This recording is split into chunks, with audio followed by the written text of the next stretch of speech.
హైదరాబాద్ నుంచి వస్తున్నాం రేవంత్ రెడ్డి గారు. ఇక చూడండి, ఈ డబ్బులు పెట్టి నిలబడాలంటే మా వల్ల అయితే లేదు.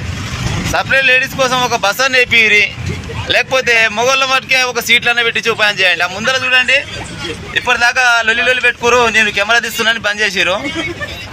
దయచేసి ఇగో డబ్బులు పెట్టి నిలబడాలంటే మా వల్ల అయితే లేదు. మీరు లేడీస్ కోసం సపరేట్ బస్సులన్నా పెట్టి ఉపాయం చేయండి, లేకపోతే మాకన్నా సపరేట్ బస్సులు పెట్టి ఉపాయం చేయండి.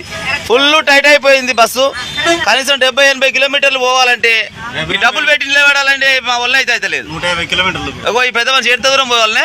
150 కిలోమీటర్లు 150 కిలోమీటర్ల వరకు ఇచ్చే నడుచుకుంటే నిలబడి పోవాలనా? నిలబడాల్సిందే.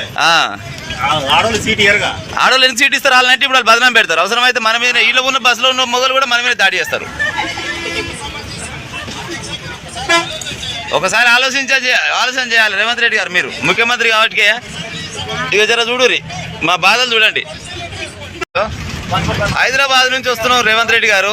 ఇక చూడండి, ఈ డబ్బులు పెట్టి నిలబడాలంటే మా వల్ల అయితే లేదు. సపరేట్ లేడీస్ కోసం ఒక బస్ అని వేపిరి, లేకపోతే మొగోళ్ళ మటుకే ఒక సీట్లన్నా పెట్టి ఉపాయం చేయండి. ఆ ముందర చూడండి, ఇప్పటిదాకా లొల్లి పెట్టుకోరు, నేను కెమెరా తీస్తున్నాను బంద్ చేసిరు. దయచేసి ఇగో డబ్బులు పెట్టి నిలబడాలంటే మా వల్ల అయితే లేదు.